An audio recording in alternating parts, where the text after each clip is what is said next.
My wife told me she was going to start seeing other men from tonight, as she left the house in a little black dress. I realized I could also date many other women. It was the worst day for Travis Wesley. It's not every day that you're devoted 23-year-old. My wife told me she was going to start seeing other men that night.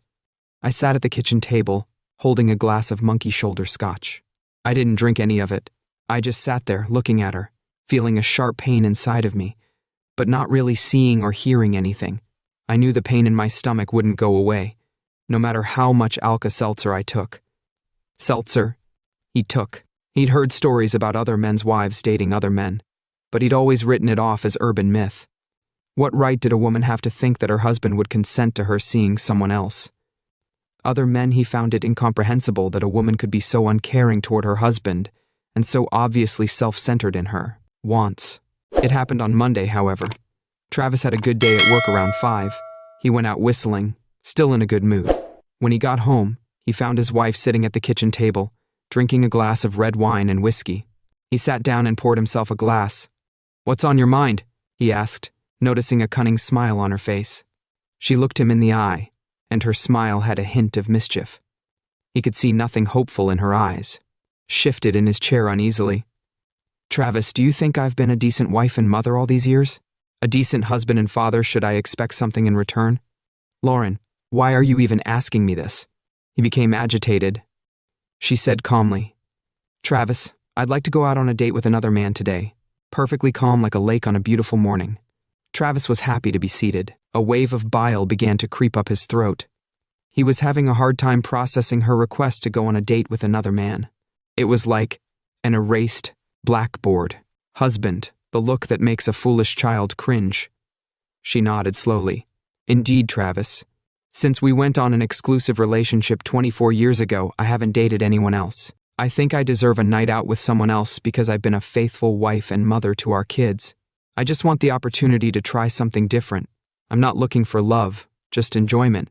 It's just sex. I want to look into my options while I'm still in demand and have easy access to them." Travis's mouth fell open in shock. He was certain that he had understood his wife correctly, but he didn't think she was serious. He didn't even need to ask. Laura gave him a nod as if she could read his mind. He muttered, "Damn," as she got up from the table and went upstairs to get dressed. Shortly after, Lauren came down looking gorgeous in a short black dress that showed off her figure. She was wearing a black dress that showed off her figure. It was short, just reaching mid-thigh, with a bold cutout that exposed a portion of her chest.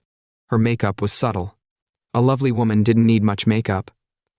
Her long blonde hair was secured in a high ponytail at the back. It was an impressive sight. Laura realized her husband was totally enthralled with her at that precise moment. She stood up. Travis said, "I won't allow this, Lauren. You won't. Do this while you're still my wife. I don't know what you're planning or what you're thinking." Lauren's cheerful grin turned into a sour one. "Trav, you won't ruin my evening. You act tough, but you know in your heart that this won't lead to a divorce. You won't find a woman like me anywhere else." "That's true. Also, the kids will be extremely angry with you for severing our family. Be more resilient, Travis. It will only be you and me again after I finish having fun. We're aging in tandem, Travis. You adore me. You don't want to be by yourself. I have lots of choices outside of a car horn honking." Lauren picked up a tiny bag and tried to give Travis a farewell kiss. He drew back as though startled by a shockwave. Lauren stepped aside, appearing briefly startled and offended. Then her expression hardened. "I promise to return," she said sweetly. As she was about to leave, he peered out the door in horror. She left. He was 23. It seemed like their marriage was truly coming to an end. He thought about it. Lauren left without even turning to look at him again. Scholars have validated a somber yet indisputable fact. Beautiful people frequently have an advantage over their less attractive peers in life. They make friends easily, get noticed more, and even get better grades from teachers. This was evident in Lauren's case, and it only got stronger when she turned 13. Her breasts fully developed. She quickly learned that she could win over almost any boy with a smile and a flick of her eyelashes. She also learned to accentuate her physical features. Travis was captivated by Lauren almost immediately after meeting her. This was no different from how most boys reacted to her. In 8th grade, his family moved to the city. He was immediately taken with Lauren when they met on his first day of school. Travis was a gifted athlete who was well-liked by his peers, and they got together. They dated for a while before splitting up in the first few weeks of their junior year at the neighborhood high school. Lauren broke up with him to pursue other things. By that point, Travis Estes was a key member of the football team at his school. Travis was 110 lb and 5 feet 4 inches tall, while Estes was 6 feet 2 inches tall and weighed 190 lb. Travis was hurt by the situation but accepted it. He realized that Lauren was more attractive than he was. She was in a romantic relationship with a football player, so most of the boys at school couldn't compete with her in that area. While Travis continued to be one of the many faces that prowled the school hallways, Lauren made friends with the popular crowd. He didn't interact with Lauren while he was a student, but he did date and make friends with a few chosen students when they did occasionally cross paths. He noticed that she acted as though he were a complete stranger, which initially annoyed him, but he eventually accepted it. By the time he was a senior, he'd put on 40 lbs and grown 2 in, taller. He was a young man of good looks and athletic ability, but he was not quite as good as Lauren. Still, he didn't have many options. He went to prom with his girlfriend, who was pretty, but not very special. They both gave up their purity for one another that evening. Lauren's date was named Prom King, and she was crowned Prom Queen after graduating. They continued to make love, but before this, Lauren wasn't a maiden. She was sometimes able to take advantage of circumstances for any guy who was lucky enough to date her. Making love was always part of the equation. Travis went to Michigan State University to study accounting. Over the 4 years he spent there, he dated a number of women but never entered into committed partnerships. Lauren went to Central Michigan University to study marketing. During her college years, she slept with and dated a lot of men. She even got involved with a marketing professor in an attempt to raise her grade from a B to an A. After years of being wanted, Lauren had become incredibly skilled at the game. It happened by pure happenstance that they both found employment in Grand Rapids almost a year after graduating from college on a Friday evening. Travis and a few colleagues were relaxing at a well-known restaurant and bar. Everyone liked the restaurant and bar. When Lauren and her 2 friends entered, everyone's eyes focused on the stunning woman wearing the short green dress with the plunging neckline. Lauren barely gave her the attention she deserved. It was just part of her routine by then.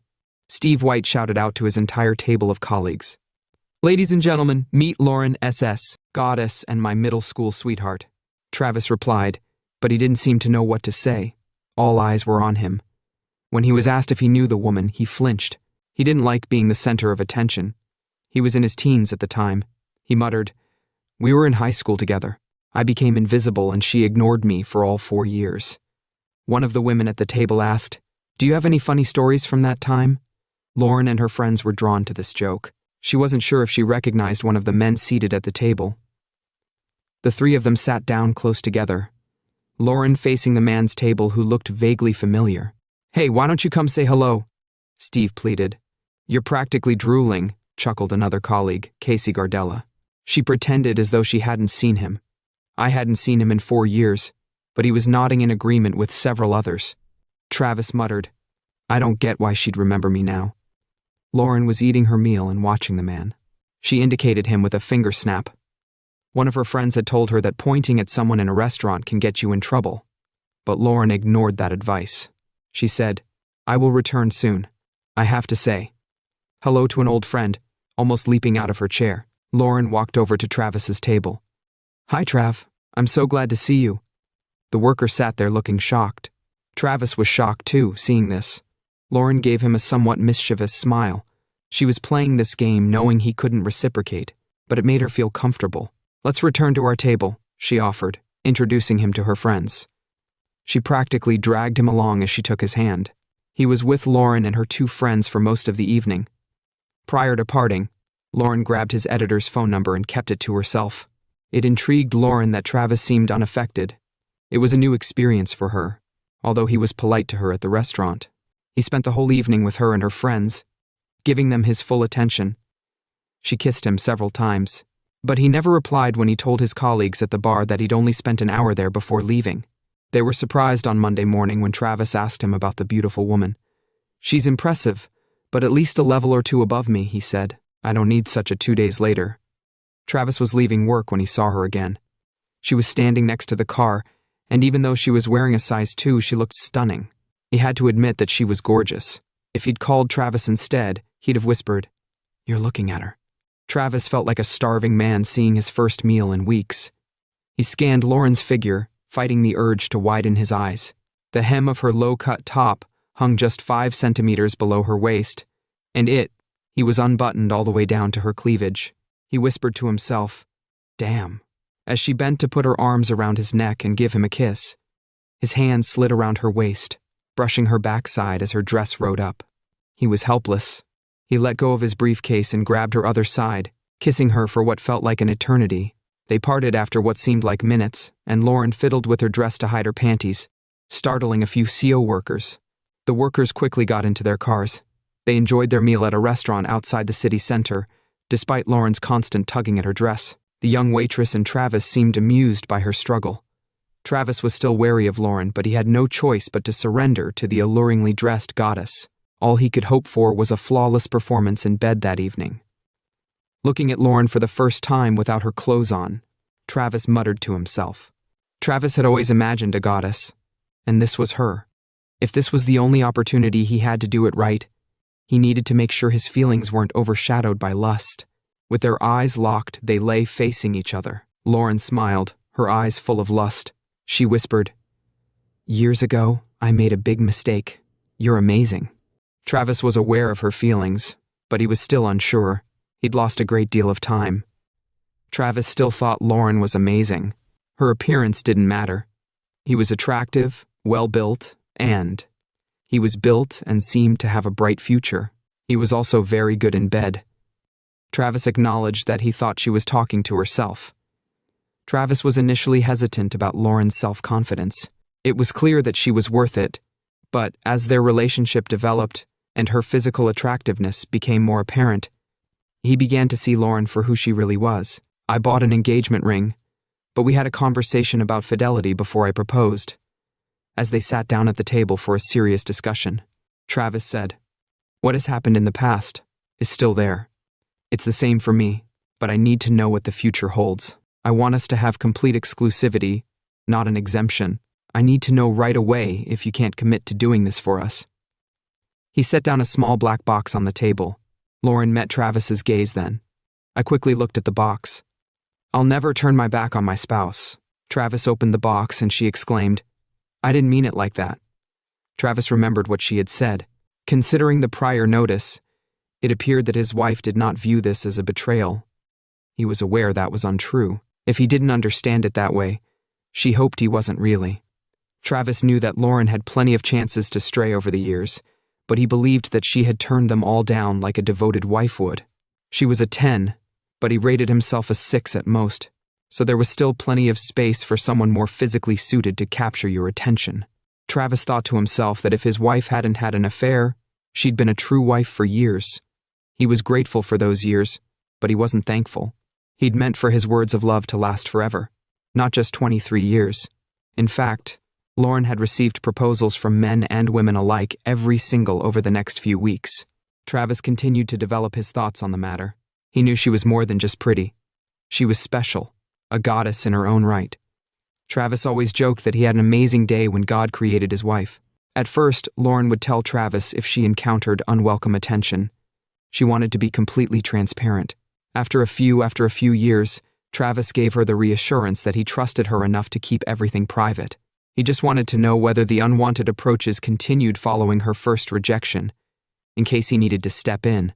Travis was rarely approached by women, in part because he wore his wedding ring as a sort of. Travis could easily put anyone who showed an interest in him off by talking about his wife and kids at the start of the conversation. He had no idea that this made it less likely that people would make a move. Lauren didn't realize that her husband's behavior was stopping or making things worse for people who wanted to flirt with her. Rosa Esposito joined their world of work, where she worked at the same public relations company that Lauren had likened to a Bob Seger song. Rosa was a real charmer with her dark hair, large brown eyes, and full breasts. She was a devoted assistant to Lauren, who was thought to be the most love-making woman around. Even though she had the ability to come up with better solutions, Rosa, who was 42 years old and had been married for 15 years, expressed her discontent with she'd been married for a while, and had lots of stories about her time with different partners. So, you haven't strayed since you got married, have you? Rose said you seem like a rock-solid woman, but I find it hard to believe you don't crave something more. Lauren shot back. I'd never betray Travis, but I'm curious. I've noticed a decrease in the attention I'm getting from men at bars and restaurants in recent months. Younger women were often given the once-over. This made her doubt her own attractiveness. Let's play the what-if game together. What if your partner approved of you? What happens next? Rose asked. Lauren's face told me she'd never thought about that kind of thing. Ideas were flying through her head. Lauren smiled mischievously. I suppose if I had his blessing, it would change everything. Consider making a request for it. Rose recommended that everything that is worthwhile is said to be worthy of a request. Lauren had never given this possibility much thought. Her expression flickered from curiosity to uncertainty. She'd never really thought about this before. Her expression changed from curiosity to uncertainty. He'll never give it to me, she said. Never. Ed, do you need me to handle everything? Rose asked. I'm here to help, he replied. Tell him what you want. Show him that you love him and that you can handle this together. The problem isn't love. You love him. There was a sound of a car approaching the house. Travis was startled. He realized it was after a.m. It was as Lauren walked in. He glanced at the half-empty bottle of Woodford Reserve and made a joke.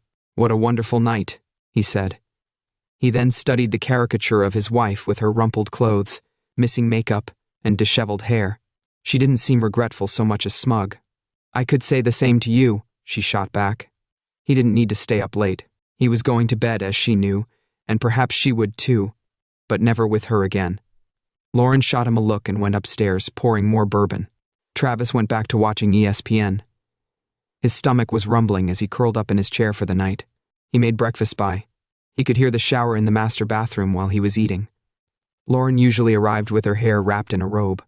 She looked flawlessly groomed and makeup-free today. She asked, Have you left me any food at all? I can cook for myself, but I made the coffee. You should talk now. That you're dressed appropriately for your home, he said, a little more forcefully than he'd intended. Travis's calm demeanor surprised Lauren. She'd thought he'd be more likely to get upset. It was easier to work with Travis when he was reasonable. This conversation was going to be more complicated. Would you not like to know about last night? She asked, in a quiet voice. Travis noticed her distant demeanor.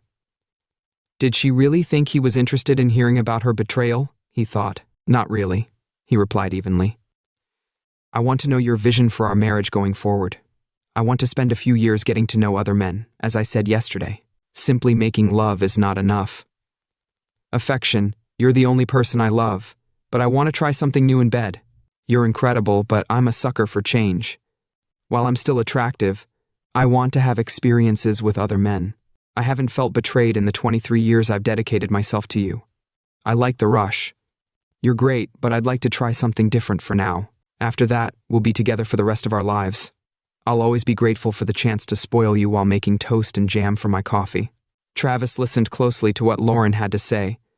Lauren's method of buttering toast while discussing the most important things in his life seemed a bit distant to him. He had a lot of questions, but was variety the only thing that mattered? Did he not meet her needs? His voice was strained as he asked. He cut her off before she could reply. He thus suggested having an open marriage for a while before going back to monogamy. Did this mean that other people could see her too? Lauren tried not to laugh too much. It was just funny to think of her sweet, quiet husband asking someone else out. Out of all the men she had known, Travis was the most. She replied that she was sincere about getting married, but that she anticipated it would also be entirely physical for him. Travis gave a shrug and lifted his eyebrows, but Lauren didn't fully understand the meaning behind this gesture. Hunch, are you up for going out with Rose? I work with a lovely woman named Sheila. She would undoubtedly be thrilled knowing that her friend would be ready to support her in keeping her marriage intact while pursuing other sexual partners. Lauren made the proposal. Travis appeared confused. He's a responsible 47-year-old. The 47-year-old married man knew he couldn't indulge the lustful 21-year-old bachelor inside of him, which was a desire for Rose. Yes, honey, I would be delighted to go out with Rose. I'm grateful. That makes me just as much of a cheater as you were last night. Lauren's originally amused expression turned into a furious scowl. You don't take advantage of people. I don't agree with you. I still disagree with this. You'll come around, honey, because I'm doing it regardless. Around 11 on Monday morning, Rose went into Lauren's office and saw how unhappy she was. Lauren muttered and closed the door behind Rose. To hell with that narrow-mindedness, she thought. Oh, he also turned you down, Rose. She scowled. Forget it. I had no idea. How is he going to resist this? She said, making a motion with her body. Hey, how was today's date? Was it enjoyable for you, or did Travis ruin it? I was really grateful for the adjustment. Who should I try next, do you think? They both started laughing, with little communication between them, and no divorce papers issued right away. Lauren took comfort in that. She decided not to ask Travis what he wanted. Travis's wife was unaware that he wasn't in a hurry to get divorced. He clung to the hope that she would change her mind and abandon her. If she gave up her reckless behavior, he thought she could be forgiven and her mistake could be forgotten. The next week, Lauren missed a date, which gave him even more hope. Despite their continued separation and strained communication, there was a glimmer of hope. However, the following Friday night, Lauren was perfectly attired and appeared to be ready for a date this week. Are you really thinking about doing this again with the same guy? Or are you focusing on someone else? Travis asked a pointed question. Oh no, Travis. Did I say nothing at all? It's not your problem. It's about me gratifying my desires before my attractiveness wears off. Not because I don't still want you. All I want is more variety. Do you understand? I just want to indulge in the constant pursuit of me. I'll always come back to you. But what if I tell you not to? I'm not going to share you or watch you have fun. This isn't my identity. You could test half the men in town and I won't wait. I could probably handle it twice. That's just plain rude and a betrayal. Going out and partying all night long is out of the question. We're done. That's not why I came to this planet. She made a gesture with her fingers as if to say, oh, come on. You don't have to hold on to me like this. It doesn't have to be all or nothing. Travis gave his lawyer instructions to gather all the required paperwork last week. He thought it wouldn't be necessary when he called his daughters that evening. He had to tell them before he could call his wife on Monday morning. Jackie is 21, and Michelle is 19. They didn't know. He was surprised at first, but after talking to them, he realized Jackie might have known. He cried out over the phone. So she was headed toward this disaster and didn't tell me. Don't you think I should be aware of what was going on? Please, Father. I was in a tough spot. One of you wouldn't have been happy with me either way. It's also her body. You don't have control over it. If she desires to distribute it, give up. Don't continue. Travis, I understand that she's put you in a difficult situation, but don't tell me she can use her body however she pleases at any time because this body is hers. Talk about Doll's body being outlawed by her vows. I get it, but he got going before she interrupted. In the morning, she looked a bit worse for wear, even though it was only an hour since her last trip. He was a big, strong man named Gabriel Esposito, who might have been the strongest bed partner she'd ever had. By the end of the night, she was so weak she thought he'd only bruise her once by the next day. All in all, it was an amazing evening. She assumed she'd have another chance to see Gabriel. Lauren was shocked and mortified to see divorce papers at her office on Monday morning. She started crying and ran to the women's restroom, where Rose was waiting. Lauren soon discovered that her colleague, Rose, had told her that she should have expected him to serve her. Rose said that her goal was to harm her. Men are sometimes so immature that taking revenge might give him a week to think things through. He'll slink back to you after gathering her courage. Lauren went back to her desk, took out her phone, and quickly called her husband. How could you treat me like this in front of the entire office staff? Travis, I know you're in pain, but I deserve better. After 23 years, she practically yelled into the phone. Couldn't you have told me sooner so we could split up like grown-ups? I mean, don't I deserve better than you choosing to open our marriage on your own? If I'm not the right person for you, I don't want to be civil. Divorce is not what I want. You are still loved by me. However, that love wanes each time you share a bed with someone else. He snarled. Unlike your love, mine is not boundless as I've always thought. Perhaps neither of us was right. Travis resisted Lauren's attempts to get a divorce. He wasn't happy about going to the consultant's office when her lawyer set up marriage counseling. They were surprised to find Lillian Camacho waiting, according to data on marriage. The counselor's main goal is to reunite divorcing couples, often with a bias in favor of women. The consultant began by going over the basics. Mrs. Wesley, did you really tell your husband that you planned to date other men for a while? Travis tried to hide his smile, and Lauren tried not to show how she was feeling. She was shocked. but she murmured in response that it was her desire, and that he didn't have to do it for her. It wouldn't impact their union. The consultant said, "We'll end here." "I'm sorry, Mrs. Wesley," the consultant said. "I'll report this to the judge so this farce is over." "But honey, you're insane if you even. You thought that what you did to your husband would work with me, but you were wrong. You should feel embarrassed, but you don't. Miss Camacho said you disgust her." Lauren kept in touch with Travis every day for the next month as he moved into a nearby small apartment. He didn't answer. She eventually asked their daughter for help, which led them to start calling him Dad. "Do you still love her? Would you stop seeing other men if she asked you to?" Michelle asked. Even after I filed, she kept seeing Travis. She was so nervous when she called. Travis asked. There was silence, which confirmed what he thought. Michelle never called him back or tried to talk him out of it. The speed at which word of Travis's impending divorce spread, particularly among unmarried women, surprised him at the office. Many women, including those who were friends with him and his wife, sympathized. Travis was no fool when it came to his marital troubles. He knew that some of their condolences went beyond simple sympathy. An old friend of his wife's, Connie Myung, called to offer her condolences and almost directly offered him emotional support. She had never expressed interest in Travis, so his open flirtation surprised him. Throughout their time together, "I wouldn't go after a friend's spouse." She reassured him that it's simply incorrect. "But things are different now that you're not dating. I have a thing for you." I was taken aback, but I'm flattered. "We're not quite single yet. Let's wait until after the divorce. Connie, despite my age, I refuse to cheat. Travis, you really are a Boy Scout. One of the things I find admirable about you is that if you're free, you could at least arrange for us to go on a date," Connie asked. Travis agreed. "However, I would prefer not to sour your friendship with Lauren for years. You have been friends, although I appreciate your thought. I shouldn't let an opportunity slip through just because it's not the norm," Connie answered. Travis made a joke. He was surprised that Connie showed interest in him, but she was an attractive Asian woman, 5 feet 8 inches tall with a toned physique and waist-length black hair, as promised. Travis got in touch with Connie on the Saturday night his divorce was officially finalized. They went out to a local jazz club and out to dinner. Connie noted that she could tell Travis was uncomfortable. He admitted, "I feel like a clueless teenager. I haven't gone on a date with anyone other than Lauren for more than 20 years. Travis made fun of Lauren, saying, "Are you telling me this contraceptive in your wallet is the same one from your last date? Had I brought one, should I have?" "Oh no, I never gave it a second thought." Connie gave him a tender kiss at the end of the evening, making them both happy.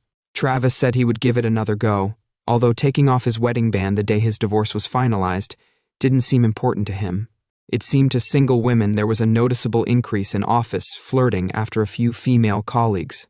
People at work noticed he didn't have a ring on his finger. Travis had never experienced anything like this before, so one day at lunch, he told his best friend about the unexpected attention. "This office is full of gorgeous women. How had I missed this earlier?" Travis said, "Robert, you, my friend, were the definition of a henpecked man. You didn't even think otherwise. You were infatuated with her, so you let her manipulate you. Maybe that contributed to the problem. She pushes boundaries that have some worth, but no woman gives you a second look because you're so conditioned and give off such an aura." Travis went on 4 dates. Even though he hadn't had sex with any of them yet, he was still getting a lot of attention from Connie. By the second month, he was having affairs with 2 different women. Travis's daughters, who had been closer to their mother than he had been lately, had heard her say time and time again that although she could easily attract any man, their father found it difficult to find companionship, let alone a steady girlfriend who felt sorry for him. One Saturday morning, about 2 months after the divorce, they paid him an unexpected visit. Having entertained his guests the night before, Travis was not happy to be awakened at 8:36 a.m. by Sonia, who was 25. A year later, Sonia, the daughter of an old friend, was looking for a trustworthy companion for her wedding. When they decided to continue the evening at his apartment because it had gone so well, Travis was fast asleep in Sonia's bed. He was dressed in a robe and opening the door to find his smiling daughter holding bags full of breakfast treats. "What is going on?" As they walked in, he asked, "Hello, father. Can you have breakfast with your 2 favorite daughters?" They kissed each other on the cheek and Jackie chirped as they unpacked the bags, leading them to the kitchen table. When Sonia came out of the bedroom, she was wearing one of Travis's shirts with the buttons undone. Nothing else, it seems. They were already halfway through the bagels. Son apologized, saying, "I didn't know we had guests." Baby mom said it was up to him to decide. Sonia poured herself a coffee, and both girls flushed. "Sonia, these are Jackie and Michelle, my daughters." Travis pointed to each of them to clarify. "We were eating salmon on bagels for breakfast." Sonia laughed so hard her breasts jiggled. She moved to sit next to Travis, brushing against his arm. Before Jackie brought up the subject of Travis's recent interactions with Lauren, the four were chatting casually. It was the first time in days that he had felt disturbed, and it changed his mood a bit too much for his liking.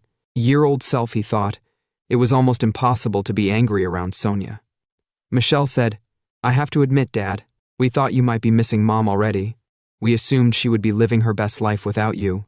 We know she misses you, but I am aware that I was her anchor. She's been using our old bed to entertain the two of them." "Papa," Sonia laughed. Michelle scowled, and Jackie yelled, "You know that she's not promiscuous. Really think about this for a minute. Since our breakup, how many different guys has she slept with? I was only aware of those two before I left." The two girls turned their heads and blushed. "Wow, for what, 10 months? If it's 2 guys a month, that's 3 guys a month for different guys. For me, that's a big group of guys," Sonia said. If appearances could kill, Sonia would have been dead in a matter of seconds thanks to Travis. Sonia knew this very well. If a woman can't keep her legs shut, don't blame me. Sonia made a joke. Kids, don't spoil my wonderful weekend. Jackie, you and I don't look that much older. Your father and I are the same age, but I'm not going to be your stepmother. We're just friends. He's a great guy. He's good looking, and he was my date to the wedding reception last night. He's a great guy. Right, so we can all agree that Jackie thinks he's a great guy, but we know he can be a bit of an idiot at times. In fact, he has a certain air of allure for someone old enough to be your father." Sonia blushed, and now her turn. Travis also flushed. "Hey, sweetie, don't forget that at noon we have lunch at the hotel with the families of the newlyweds." Hotel with the families of the newlyweds. Sonia reminded him that before we left, he needed to take a shower and get some clothes for my place. The two daughters rolled their eyes at their father. "She's my age, Mom," she said a few weeks later. Jackie told her mother over lunch, and it didn't seem like an isolated incident. They were together for quite some time, and it was enjoyable. "It seems unlikely that he will return to you in the near future." "No. You were just lucky enough to catch him," she said. "He was probably lucky to have helped a friend's child. She's probably free." Jackie fired back. "She's a feisty one who wants to have sex with anyone. Your dad's a great guy, but he's not a player," Lauren said. "You came to the conclusion that it was all about you at some point, didn't you?" Lawrence's face revealed the strain of what she had to go through for the first time. It sounded much better than it actually was, at least from Rose's point of view. She was unable to tell her daughter that making love was routine. She also couldn't admit that she'd never thought Travis would do anything but sulk over his stunning ex-wife. She didn't realize that a handsome man with great qualities and a stable job could be highly sought after in the dating scene, not just by middle-aged women. She knew this after their divorce because she was so self-absorbed, as well as having a longtime friend called Connie. Travis also dated a young, promiscuous woman who was the same age as their oldest daughter. He went on dates like a 20-year-old. She was single and getting a lot of attention, which she didn't deserve. Instead of moping around the house, she kept it to herself, thinking it was because her friend was dating her ex. However, she discreetly confronted Connie after their second date. Her tone became distinctly higher. Lauren yelled, "I thought we were friends. You're meant to be my support system. Women must help one another." "Lauren, he didn't harm you, though he is a decent man. Truly amazing. He meets all my requirements in a man. Why shouldn't I go out with Trev? Girls are queuing up to see him. He's a real gentleman and excellent dating material. He's also fantastic in bed. If he asked to go out, she'd go every time." "How could you turn down a catch like that?" Lawrence was speechless, but he stayed silent. He was starting to see how her mistake was getting worse. She hates going home every day to an empty house and is afraid of spending the night alone, even though she loves Travis. Travis, on the other hand, never imagined his life would. His life was pretty exciting, aside from that. He was happy enough with his old routine. His social life was active, and his work was fulfilling. He liked to hang out with women of all ages, and many of his dates ended up becoming intimate relationships. He didn't actively seek a long-term relationship, though. He enjoyed the variety that a term relationship offered. He didn't see marriage as the be-all and end-all. He was with Mara Goodling, who wore a Cubs cap, had shoulder-length silver hair with purple streaks pulled back into a ponytail, blue eyes, a slim figure, and a snug Cubs t-shirt that accentuated her ample chest. He was sitting in the left field bleachers at Wrigley Field, and for 60 years she was getting more attention than she deserved. Travis Wesley, the ex-Lauren Wesley's husband, who's been Marla's employee for years, was one of those who praised her over the weekend in Chicago. Travis and Marla went to a Cubs game. Mara's been working with Lauren for over 15 years. I first met Travis at work events when he was with his ex-wife. Mara said she found him attractive and friendly. She knew Mara was a widow for about 5 years and that Travis and Lauren she'd separated from her husband roughly 2 years prior, who had died in a car accident. She'd only gone on one date during this time and got Travis's phone number after that. Travis did remember her. It was difficult for him to forget a woman who was so elegantly beautiful. She could have dinner with him, which would be interesting indeed. He agreed.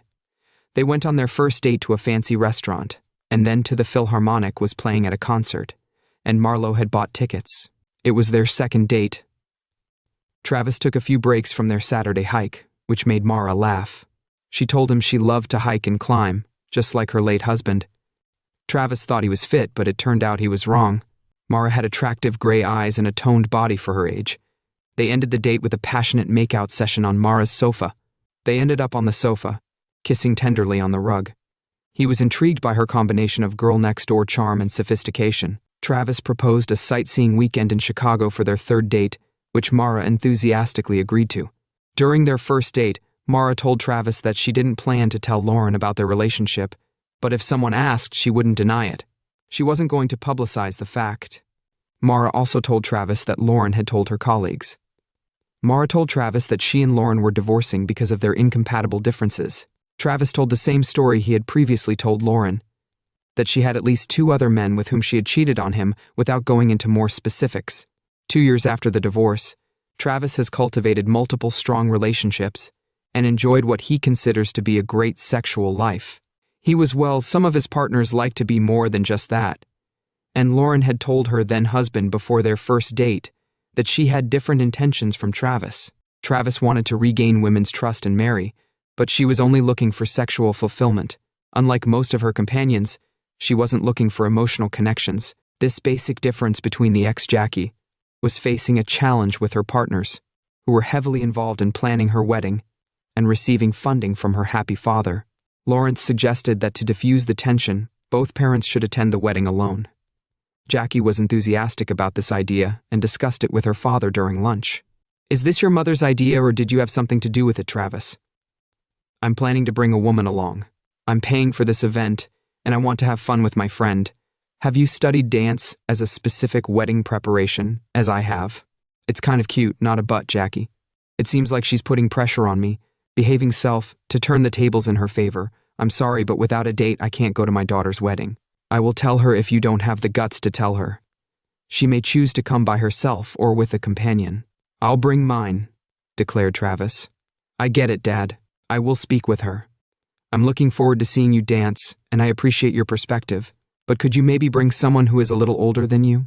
I'm able to make that work." I watched Travis and Sonia dance, and he smiled back at her just as much. Travis bought her a new dress, even though they didn't agree on the sea green one he bought her. He reasoned that since he was the bride's father and she was wearing a tux, she needed a new dress, which he was happy to pay for. He also bought shoes. Bittersweet memories was seeing his oldest daughter walk down the aisle. It was all the other fathers had told him, but he admitted that the day had been fantastic. He enjoyed the celebrations with Connie and his kids, dancing long into the night. The only point of contention came when his ex-wife showed up on her own. The man showed up on his own. He was acting like a drunk, glaring at Travis and later at several other women during most of the wedding. Travis stayed calm. Lauren was clearly embarrassed and quickly led the man outside at Jackie's request. Lauren and Connie had a brief encounter in the bathroom. Lauren accused Connie of stealing her man. Connie calmly refuted the claim, saying that Lauren was divorced before they even started dating. Lauren stopped talking and let Connie leave without a fight a few months after the wedding.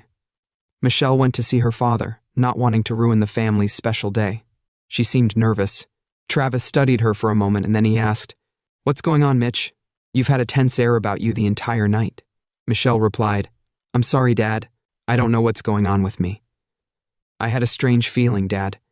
You know, your mother sometimes talks about making amends and getting you back after she stopped seeing other men. Did the two of you feel close to each other or anything?" she asked. Travis lost it.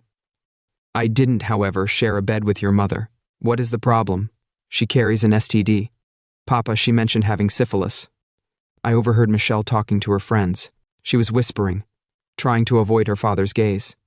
She glanced at Travis and saw a look of surprise and sadness on his face. He said, "I guess you're telling me because you're worried about me. It's standard procedure to notify all possible partners about an unknown illness." Michelle answered, "I was just worried about you, Dad. I know that some of my friends have told me that your wife is quite promiscuous. When a friend tells you that your mother isn't perfect, it's never comfortable." A few days later, Travis received a strange call from Marlo. He saw that she was worried about her own health, probably in addition to Michelle's. The short answer to the question of, "Travis said he'd keep my secret, so I'm not going to tell you whether I slept with my ex. I know you're worried about it, Mara, but I can't control what my ex does. The nicest thing I've heard about her lately is scandal. Her extracurricular activities have been gossip for months. She seems to lower her guard the longer she's unmarried." Lauren used her STD as bargaining chips to get Travis back 6 months after they were pronounced. She was cured, and she planned her reunion. She was happy with her previous experiences, but she didn't want to start their divorce. She still had some resentment toward Travis. She figured that it was unlikely he would find someone as good as her, and he wouldn't dare divorce someone like her if he hadn't been pursued by other women. Her plan might have worked. She was so sure of her beauty that she couldn't just imagine for a moment that Travis was attracted to other people. "I'm sure he's amazing, but surely these women don't realize he's not on my level." One evening while she was waiting for their dates, she bemoaned to Rose that she was on her own. Rose supported her friend's way of life, but she didn't understand Travis's complexity. She thought he would just pout as she had fun. When she received the ultimatum, Lauren and Rose monitored him.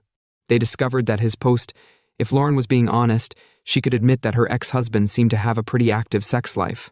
Travis really enjoyed going on dates, but Lauren kept to herself, not in close proximity. She had noticed a long period of inactivity following her STD scare and wondered if it was time for her and Travis to get back together. The voice on the other end of the line surprised Travis, as it had been nearly 2 years since he had spoken to his ex-wife. He hadn't stopped his daughters from giving her his new cell phone number, but it seems like one of them did. He was very clear that he didn't think they should speak directly to each other anymore. "Trey, her tone was sweetest as she cut in. "I think we should have a conversation. I believed that we had decided to keep quiet until Michael got hitched." Travis answered, "But since that hasn't happened yet, maybe we'll go back to silence." "Lauren is still the same," he shot back. "You still believe that you are the center of attention." "Look, Travis, I know you still hold a grudge against me, but I genuinely care about you. It would have been dishonest if I had simply cheated on you and concealed it." She acknowledged Lauren, it was. Travis said, "I know you're still cheating. You told me you were going to do it because you believed that I would never leave you. You think I'm not good enough for you. I'm not here to live my life according to your standards. Over the past few years, I've learned that I'm more than just a gorgeous woman's husband. Other women are open to receiving my offerings and are prepared to give in emotionally as well. My last few years have been amazing. So why would I want to go back on a date with a self? She's obviously not as into me as I was into her. That's in the past, no matter what she says." Travis ended it. He hung up and turned to the woman sitting next to him. "Are you ready for the second round?" Sonia was questioned by him in the end. She married her soulmate, Travis. But Connie and Mara carried on with him in their own way. He loved them both, but he never got married again. Both women accepted this dynamic because they loved him in their own unique ways too. Both received invitations to the wedding of his second daughter, Michelle, a few years later. Lauren wasn't pleased about this, as she hadn't invited her boyfriend. Michelle didn't sympathize with her daughter's complaints. She said that Connie and Mara are the two closest people in her dad's life after her. Not everyone can say the same, but they love him for who he is and put him before themselves. Serving interests you. You left him for more infatuation, even though he was yours. Why? Just because you were afraid of getting old and believed he was out of options, that he wouldn't abandon you, not for anything, not for anyone. Although it wasn't his first choice, Travis was happy with his life. He walked out on something he thought was Lauren didn't live a life of regret and loneliness. She was still lovely and appealing, even if she was often overlooked by men. She had multiple brief relationships and was approached often, but none of them developed into anything substantial. Looking back on her decisions, Lauren regretted telling her ex. She told her husband she was leaving him. She was still in shock that Travis had given up on her so quickly. How could she have miscalculated the circumstances so badly? He was only a 6 out of 10, but she was a 12. This wasn't how it should have ended.